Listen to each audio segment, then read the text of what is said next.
sixth grade, and then the youth are meeting in Heritage Hall. Did you want to make an announcement? Okay. The youth are, so you'll follow Beth, our youth minister. And then for the adults, after you finish getting your refreshments, come and have a seat. And Kate Hurst, one of our members, who's really involved in a number of things, the choir and stewardship. What else? What's the big things? Open Door. She's going to share with us a bit. And she's arranged, we have some representatives from different 12-step programs as well, so you'll have some time to meet and mingle and get some resources, which I'm really grateful for. So let us welcome, and feel free, those of you who aren't seated, to come on and sit a little closer. Yeah, even though, yeah, that's perfect. It just helps feel a little, like we're a little closer together. So now I want to give thanks to Kate for her willingness. Last year at Recovery Sunday, our first Recovery Sunday, she came to me after adult formation and said, I'd like to do this next year. And I made a note so I didn't forget, and now here she is. So I'm grateful for her willingness to share. Well, as they say, be careful what you wish for. Hi, my name is Kate, and I'm a grateful member of Al-Anon. And thank you, Amy. That's the right response. And I'm so thrilled to get to be here today and to share a bit about my own recovery, and also that we have these wonderful people here who I'm going to have them introduce themselves in just a minute, who are here to share their experience, strength, and hope, along with lots of literature, and are available to answer any questions. But before we get started, I had someone approach me who I really love and respect, and she said, I'd really like to share something if you don't mind, Kate. And I said, well, sure, because it's Catherine, and who's going to say no to Catherine? So, Catherine, come on up. All right, I can do it. You can do it. You can do it, Catherine. Well, I just wanted to say that I have been a long-time member of Al-Anon, and it has saved my life. And it was not this husband. It was two others. I couldn't get the first one fixed, so I had to get another one. And that was even worse. But I had a wonderful sponsor in Al-Anon, and this was first husband. And I was at an Al-Anon meeting, and she took me aside. She was a crusty old lady. And she said, Catherine, if you don't change your attitude, you're going to end up a bitter old lady. And I would hate to see you lose that pretty smile. And I thought, what? I mean, I couldn't do the fourth step because I didn't have any defects of character. So anyway, that really stuck with me, though, and she really got my attention. And I did let go and let God after that. So listen carefully, and you can do this. It makes a difference. Thanks so much, Catherine. Before we go further, if you're willing, and you don't have to do this because we do respect anonymity, how many of you have had any kind of association with any kind of recovery program? Okay, I didn't think I was, exactly preaching to the uninformed. There's a lot of you who already know a whole lot. So I'm not going to tell you how to work a program today. I just wanted to share some information with you first about addiction, and then to help you learn a little bit, get a starting place for where to go to find a recovery for yourself or someone that you care about who may be struggling with some type of addiction. So first of all,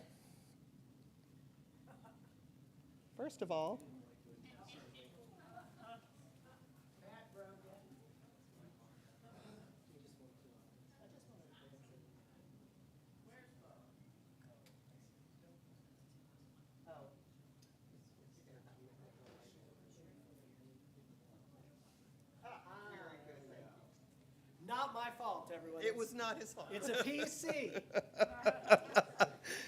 Yeah, well, I worked for the state. They wouldn't let us have Macs, so, okay.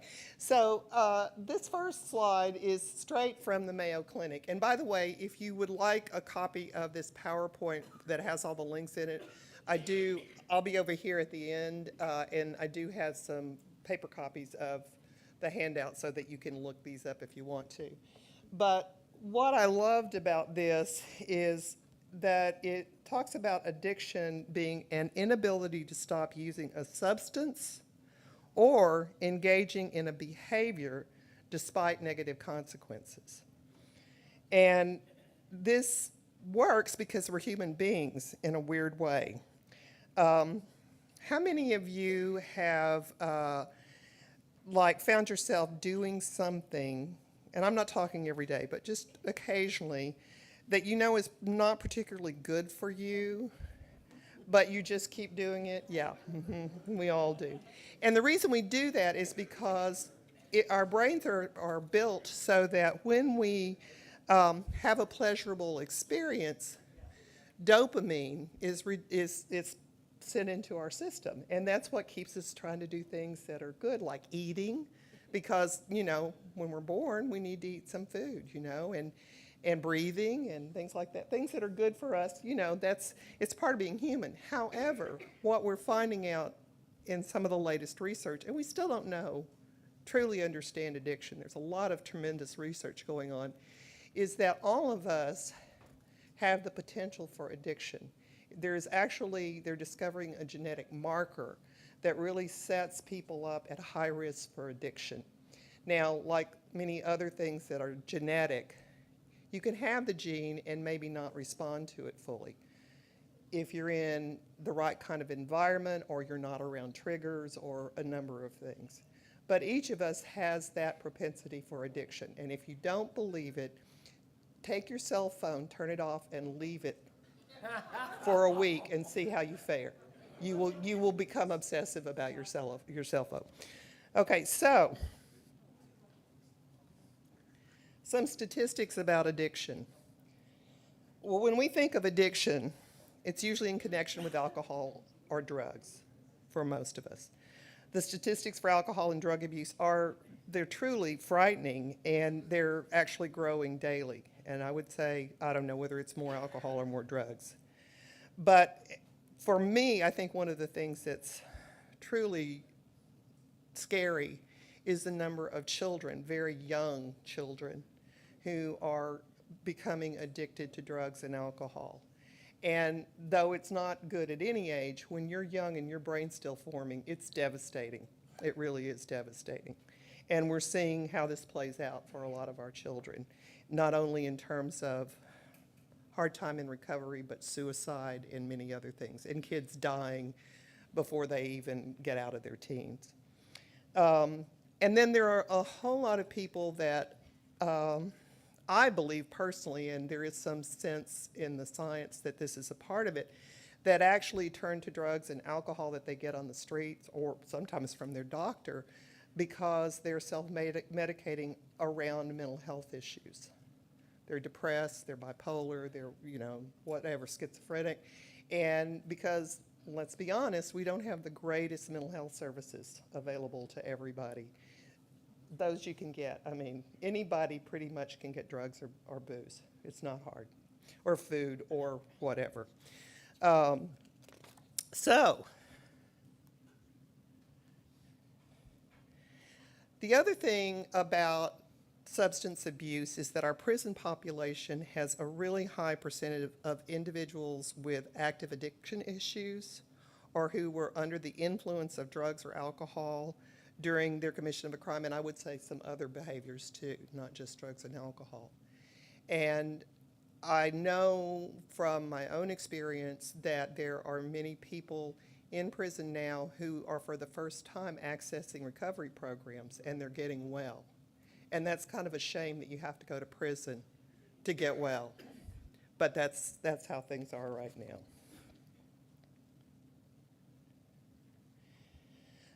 But as I said, addiction is about more than just drugs and alcohol. In reality, there are many things that we become addicted to. Most of us, most of the time, stay on the side of the line of addiction that don't ruin our lives in really obvious ways. Still, many of our habits can move into addiction. And there's some addictions that are a little more socially acceptable than others. For example, for years, I was a perfectly happy nicotine addict. I smoked and hung out with the cool kids. And then smoking became not cool, and I had to, like, go hang out with the not so cool kids anymore, you know? And little by little, I gave it up 5 different times. I'm currently in my 5th round of recovery from nicotine, and who knows, I could go any day. I mean, it's a struggle, you know? Thank you, I need that support. You know, many of us have addictions to food. I've realized that this week. I was kind of having a stressful week, and I found myself, you know, at night I would like get cookies and a glass of milk and, you know, set it. Instead of having 1 cookie, I'd have 4, you know, that sort of thing.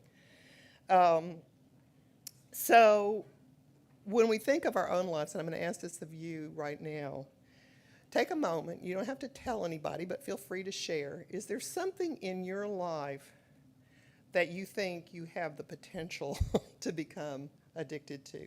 Just currently, things that you do, things that are going on, you know. Take a minute and think about that, what that might be. Yeah, and you can share it with somebody sitting next to you or shout it out. That's fine. Your lounge chair is killing you. And I'm glad you said that, because I think for us that are older, and I can speak to, and it's not just my lounge chair, for me, I kind of have that workaholic tendency, and I spend hours, unnecessary hours, in a chair at my desk because I like to do things on my computer, you know? My husband is the lounge chair addict. I mean, you know, prying him loose is tricky. And if somebody ever pointed out that maybe this behavior of yours was causing you problems, like Gerald, you know, if you know, Carol said to you, well, you know, I kind of think this is good for you. You need to get up and be a little more active and maybe help me around the house with a couple of things. Did you jump up and change your behavior? Oh, okay, well, good. So now you can go home and change those behaviors, right? That won't be a problem. Yeah. Well, for most of us, it doesn't work that way, Gerald. You're an exceptional individual, because for most of us, it's like, until we really get into deep trouble with our behaviors as a result of our addiction, we just keep doing what we were doing. And you know, the whole thing about the frog and how do you cook a frog? You put him in cold water and let it heat up gradually. For most of us who have addictions, that's how it started.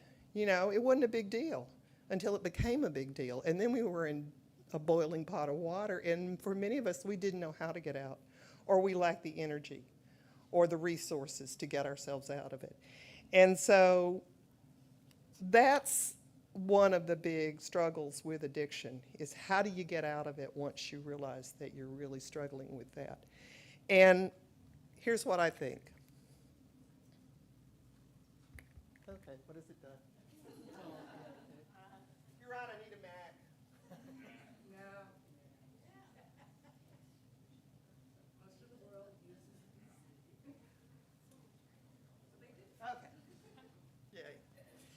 Okay. So here's, in my research, in my opinion, here's how you get recovery from addiction. Well, for most of us, or many of us, you need to go into some kind of treatment program.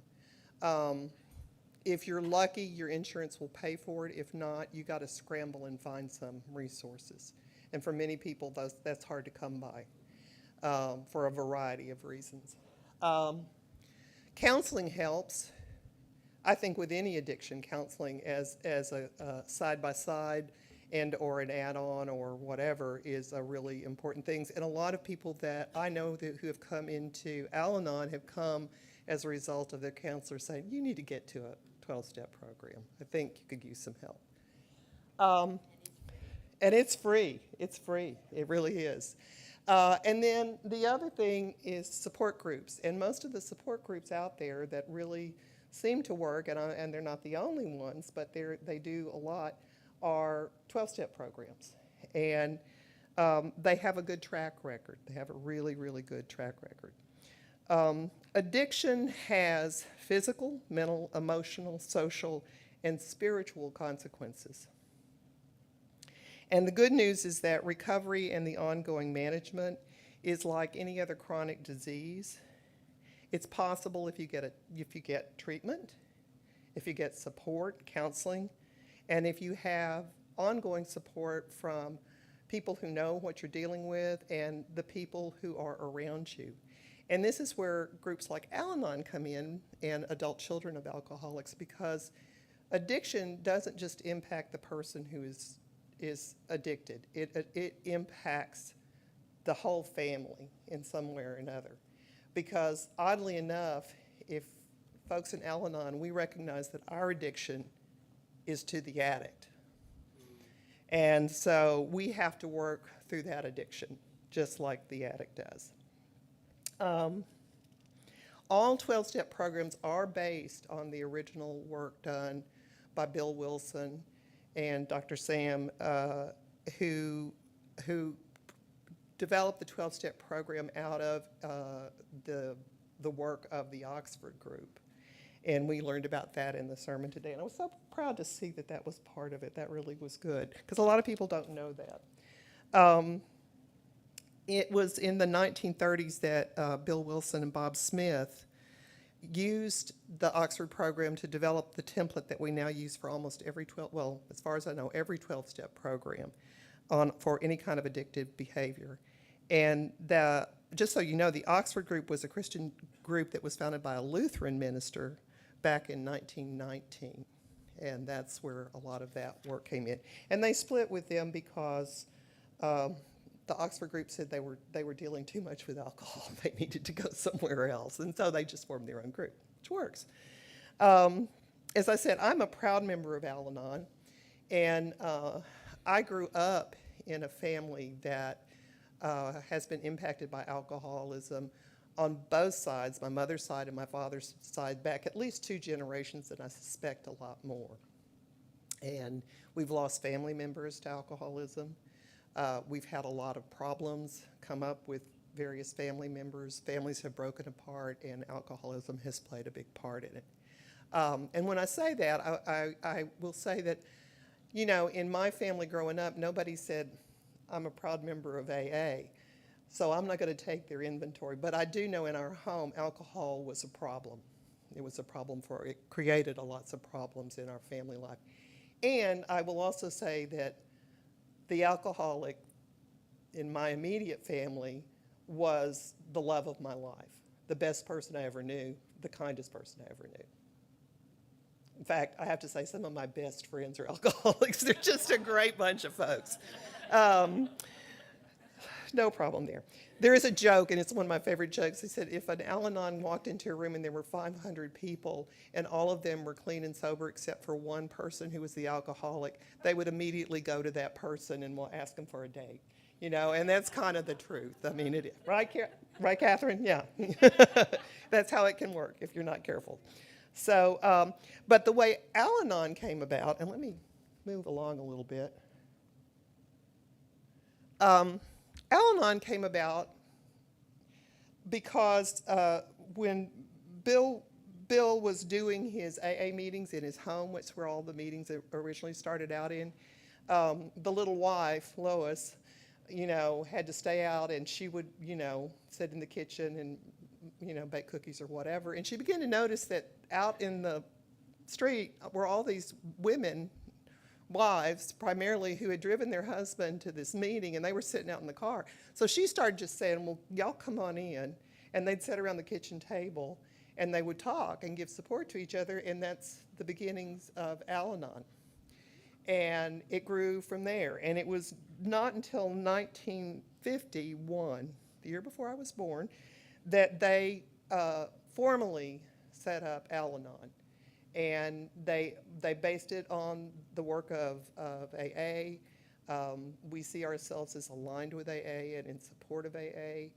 And so they set up Al-Anon, and then later Alateen grew out of that for the teenagers who grew up in families that have alcoholism. Lest you think that it's only alcohol, there's drugs.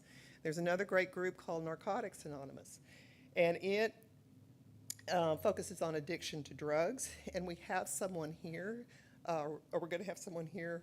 We do have someone here, I think, to talk about that in a little bit. so you get more information about. And it's kind of a larger group that looks at addiction to narcotics, but there are also many like little finite groups like Cocaine Anonymous. I mean, there's some real finite groups, and if you have a particular addiction issue, if you get online and Google that particular addiction, you're going to find a 12-step program, most likely, that would cover that. Narcotics Anonymous are great, but they're sometimes hard to find in rural settings. Usually they're in larger cities right now. I don't know why, because we all know that the rural communities have some of the highest incidents of addiction, especially to like methamphetamines, fentanyl, that sort of stuff. But they're in cities for the most part. But you can find them, and there's so many online programs, groups that you can get involved in. It's not ideal, but it's a place to start. Overeaters Anonymous, another one, OA. Great resources. I have personally never been to a program, but they have a lot to offer, and I understand that they're really a great support to people who are struggling with addiction. I will say I have been to Weight Watchers, and a lot of what they do is very similar to what a 12-step program does. Nicotine Anonymous, that's the one I need to go to. So far I'm good, but if I have another setback, I'm headed their way because it really is a big challenge to me. Gamblers Anonymous. I've actually known 3 people in my life who literally ruined their life gambling. Literally, just destroyed their family, their life through gambling. I don't get it, because to me, gambling is like, I went to Las Vegas one time, I played the slot machines, and I just felt like I was putting money in a vending machine and it was broken. You know, I never got anything. Sex Addicts Anonymous. This is one we really don't ever want to talk about, but this is a big issue for families. This can be a really big issue. Workaholics. Anybody here might be eligible for that one? I have to say, there was a point in my life where I really do think I was, and I didn't even know that was an option, but there it is. Computer gaming. Let me tell you, in recent years, through my connection with Al-Anon, I have learned of 3 or 4 families that I know personally who have been deeply impacted by addiction to computer games, gaming, different things like that online that really are destroying their family. Here's one, internet and technology addiction. I don't even understand what that's about, but it's evidently a real deal. I mean, it's a real deal for people now. Okay, so when you have these addictions and you need to go to a 12-step program, what are you going to find? Hey, Kate, Uh-huh. I mentioned one thing. Yeah, please do. In that group, and it comes under actually the sexual, is the people who are addicted to porn online. Porn online, yes, and that does sort of cross over. It really does. You're right, Linda. I hadn't put that together, but that's true. So, this is from an article that I found online from Psychology Today that I thought was really good. And it says, the key to recovery is replacing the addiction with meaningful activities and goals and building stronger framework to address life's challenges and our own human tendencies. I really love that, our own human tendencies.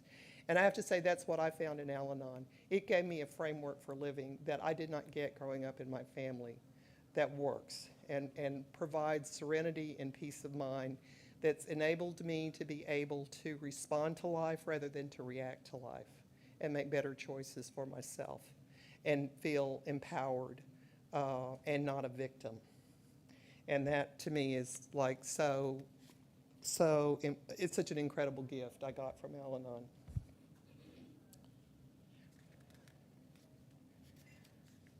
Okay, here's another thing about recovery. It often involves some specific treatment programs. We talked about that a little bit. Many of those are inpatient. You go into a treatment center and you stay there for 90 days or whatever. But for a lot of people who can't afford that or access that, there are also some day programs where people can go in and get some access to some treatment programs. a lot of individuals, unfortunately, try to do it on their own. And it's a person, I'll just say for me, giving up smoking. It's awful. It's really awful. I mean, thank goodness they invented the patch. That helped me. But even with that, you know, every place I went and enjoyed a cigarette, I could no longer go there for a while. You know, it was just too much of a trigger. Thank goodness for rental cars that you couldn't smoke in. You know, most of my work was in rental cars, so I couldn't smoke while I was driving, which is one of my favorite places to smoke. I will say that some individuals actually seem able to quit their get rid of the addictive substance on their own.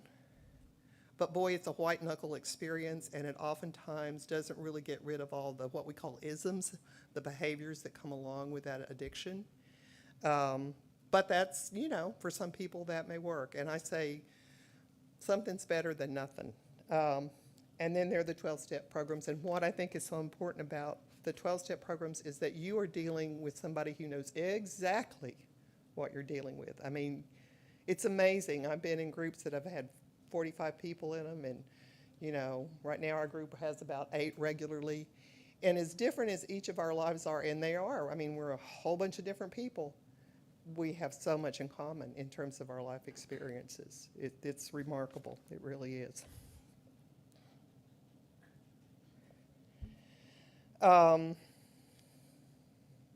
The main focus of addiction programs is it's captured in those 12 steps that we all read together, and I'm so grateful that we actually read those together. I mean, they're so important because what they help us to do is to admit that we have an addiction, to relinquish the control of that addiction to our higher power, to accept help, which for many of us, we don't want, you know, help is scary, because then we might have to make some changes.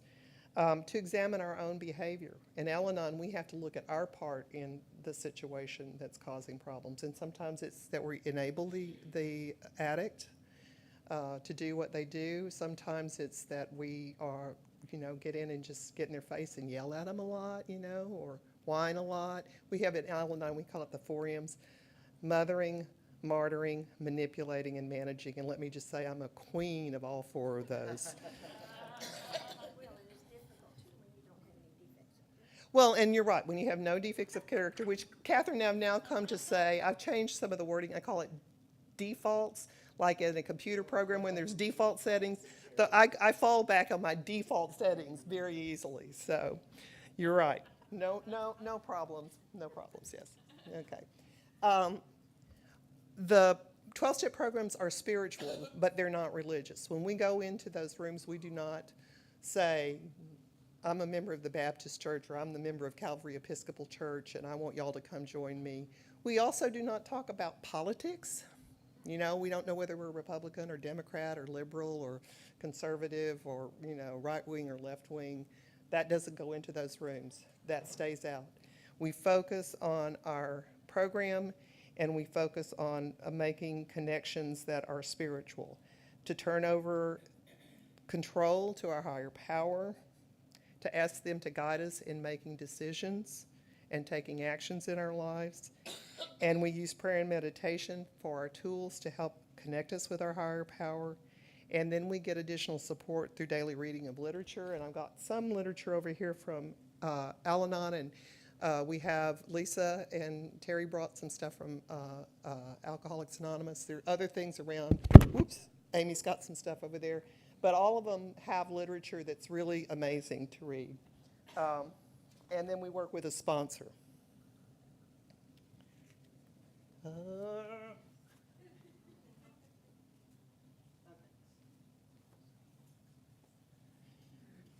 Our community of support is with our groups, and we remain anonymous. And by that I mean we can go into a group, and we usually only use first names.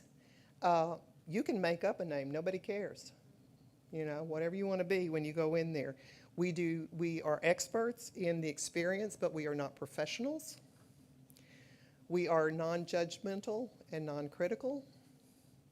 That was a real hard one for me to give up. I like to be judgmental and critical. We have no dues or fees for members. We support ourselves through voluntary contributions. Nobody is going to check your ID, see if you've registered to vote in the right way or whatever. If you think you have a problem, you are welcome. And now we have meetings that are both in person and online, and we also have some by phones. And I tried to find lists of meetings for places so that you can find one if you want it.